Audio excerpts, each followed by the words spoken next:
Yun na, good day mga boss. Another day, another job. Dito naman tayo muli sa Moto House. Ito muli si Doc Arman, nagbabalik. So ito, meron tayo ngayon, yung ginagawa natin ngayong araw na to, meron tayong Aerox version 2. So, share ko lang sa inyo kung ano yung naging experience ni Bossing dito sa motor niya. Medyo, hindi maganda, hindi nakakatawa.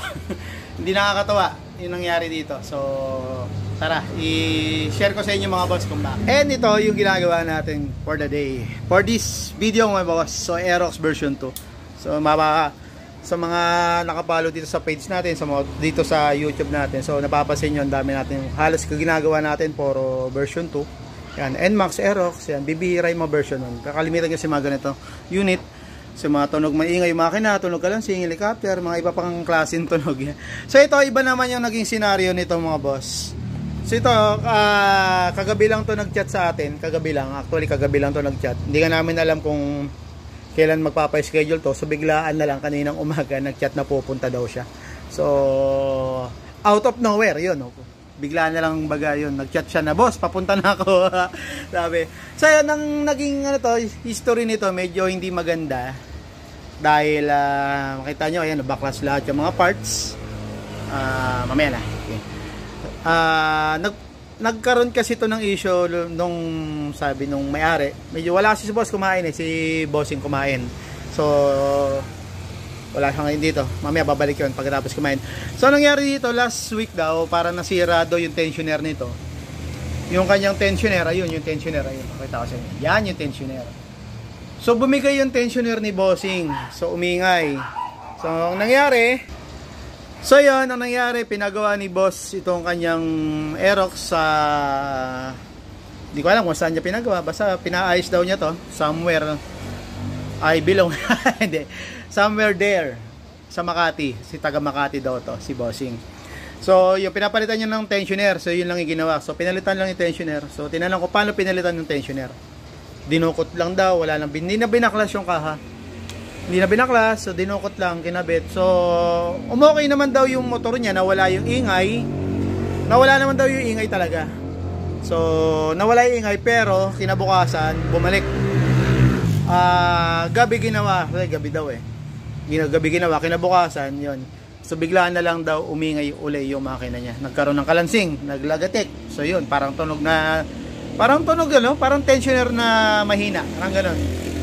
So upon checking, so check up natin yung mga parts, siyempre the usual thing, check natin yung mga parts, yung kanyang rocker arm, yan, nandito ni rocker arm, yung camshaft bearing. So all goods naman lahat. Yan. So ito makarbon na rin, lilinisin na rin yan. So wala namang problema yung mga mechanical parts niya. So sabi ko, yun nga, sabi ko wag naman sana si Gunyal magkaroon problema.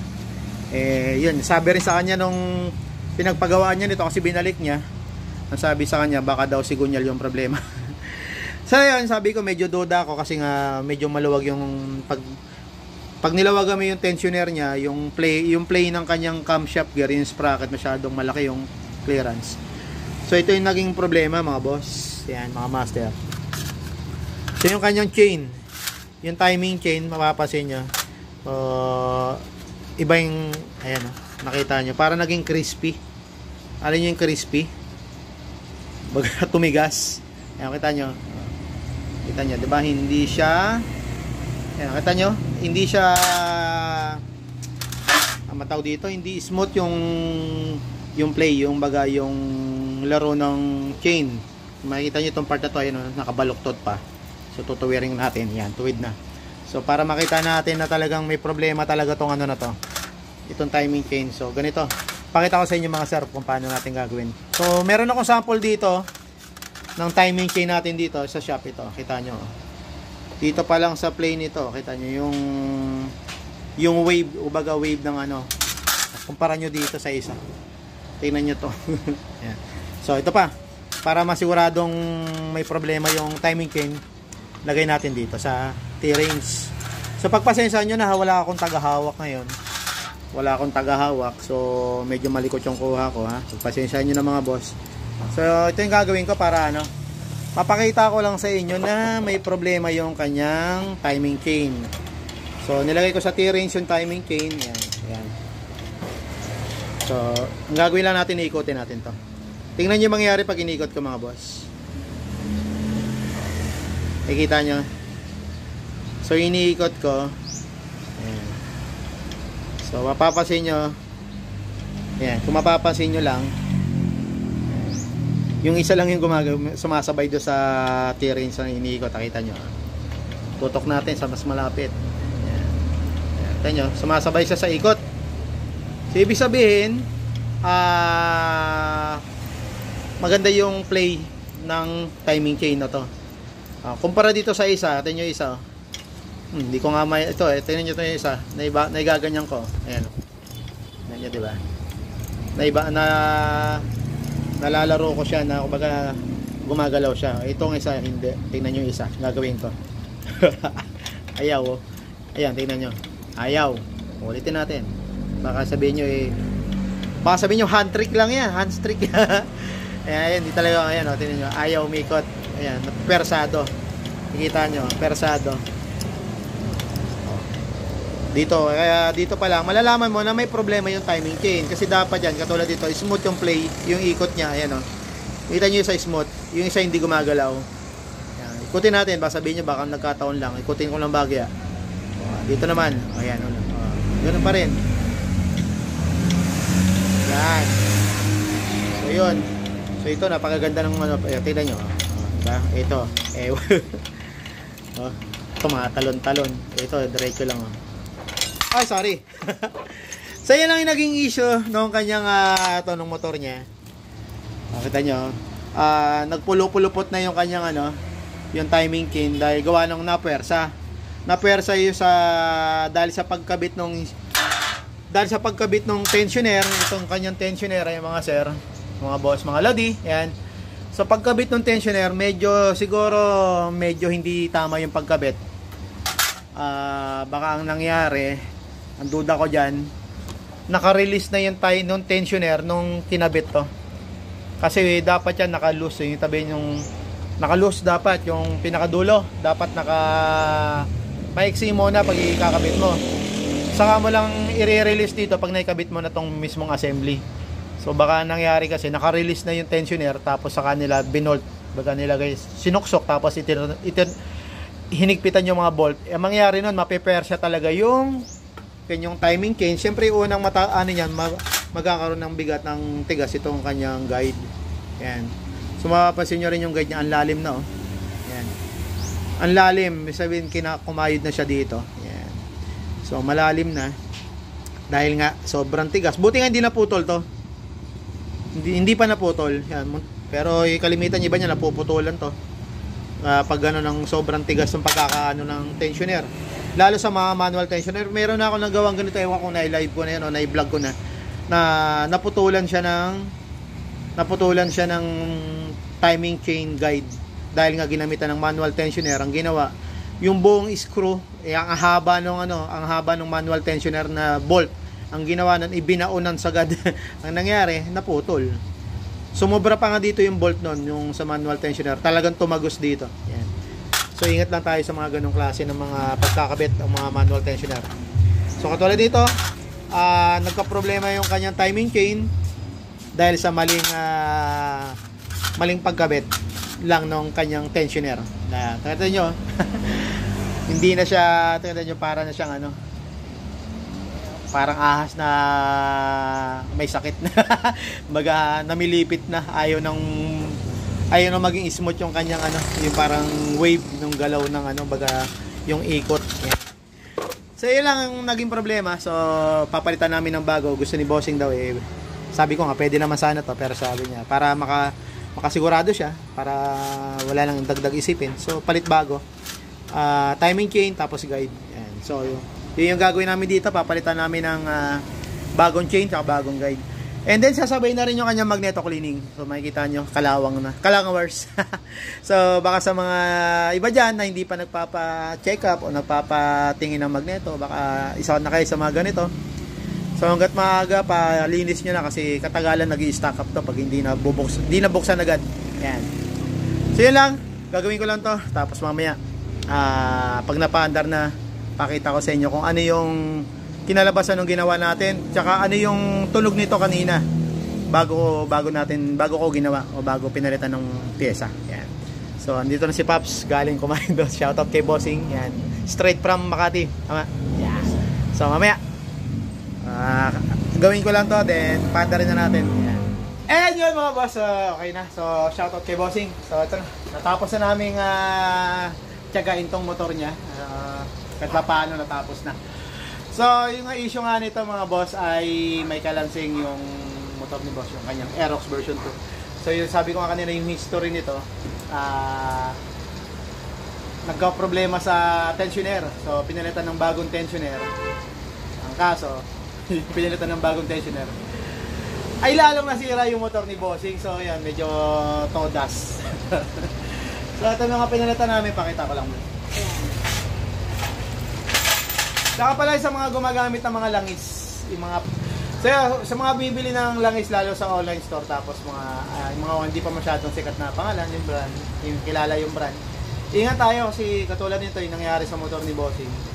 Kasi sardo siya bumibili sa online. So ang nangyari sa kanyang mga, pakita ko lang, mabilis saan nakita. So nangyari sa mga valve niya, yun yung kita niyo yung dulo, yung mga iba, yung dulo ng mga valve, sabay mong camera. Yan. Hindi mo, ayan. Kita niyo yung ibabaw ng mga valve niya. Ayan. So nagkaroon ng mga ano, ba tawag dito? Balon. Yan. nagkaroon siya ng mga balon o hukay. Yan. So yung mga dulo yung tip ng valve. So ang dami. Tinamaan sa kanya 3 valve. So sabi ko ang cause niyan pag ganyan, possible niyan sa langis. Langis o kaya sirang pin, yung rocker arm shafting pin. Yan. Pag sira yun, kasi magkakaroon ng malaking adjustment yung clearance ng valve clearance. Ang mangyayari nun, pwedeng tutukot siya ng mabilis tok-tok. Pero hindi naman ganun ka dala so pag sa pin.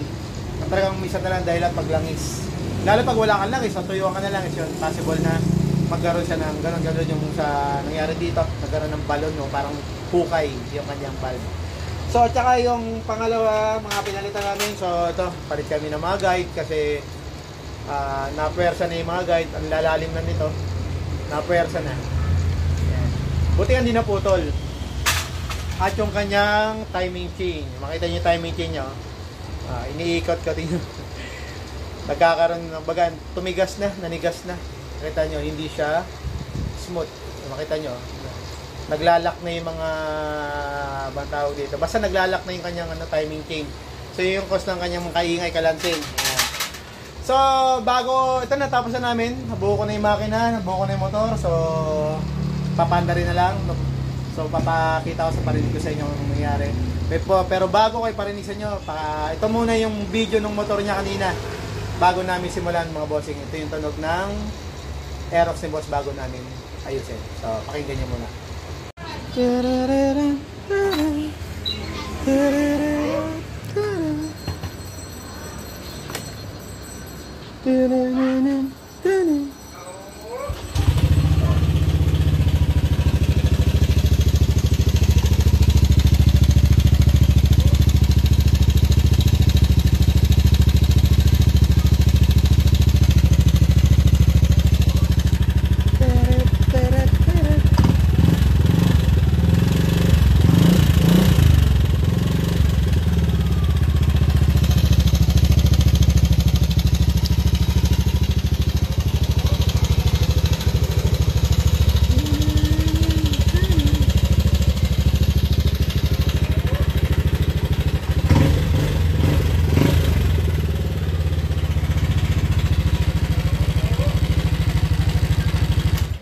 So yun nga yung tunog ng makina ni boss kanina bago namin simulan, bago namin gawin. So ito na, tapos na namin. So parinig ko sa inyo at pakita ko sa inyo mga boss kung ano yung outcome o yung final na nangyari dito sa motor ni.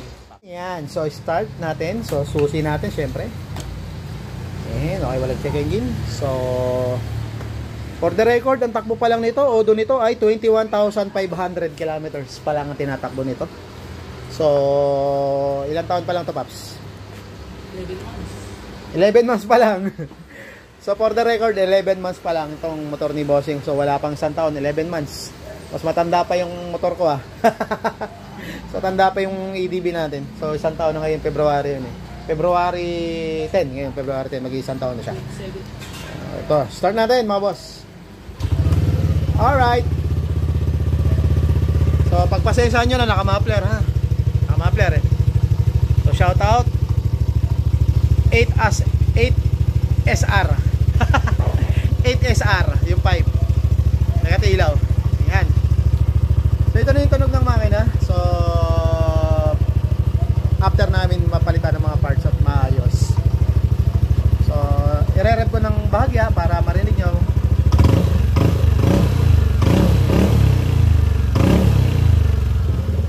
Okay, again mga bossing, iba yung register ng kuha ng cellphone sa tunog ng makina pag nasa cellphone. Minsan iba yung tunog niya, iba yung actual, iba yung nasa record ng cellphone. Minsan sa cellphone akala mo sobrang lakas, iba. Pag sa actual tahimik, pero pag sa cellphone na iba na yung tunog. Kasi alam mo na, mayroon na naman sa ating mga mababait nating mga kaibigan dyan, mga basher, boss, maingay pa rin. Sabi, maingay pa rin naman sir. Ayan, siyempre iba kasi yung kuha ng cellphone sa actual. Ayan. So katulad nito, wala na, tahimik na. Hindi katulad kanina, sobrang pag nire-revolution talaga ang ingay niya. Nakita nyo naman, narinig nyo naman, nakita nyo, di ba mga boss? So ito, so naka-muffler, pagpasensya nyo na, naka-pipe, at hindi namin ano sa inyo yung talagang tunog ng makina kasi muffler yung maingay.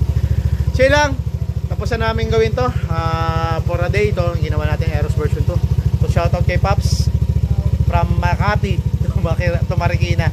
So shoutout din pala Kamubit, siyempre Kamubit din si Paps. So kasamahan din natin yan sa Mubit Mubit Society. So bumabiyahe din siya 24 hours. De, pang ano lang to si Paps eh, pang umaga lang daw to. Ako pang gabi ako. Ayan. So thank you sa pagdayo dito Paps sa Moto House. Ayan. So yun lang mga boss. God bless sa atin lahat.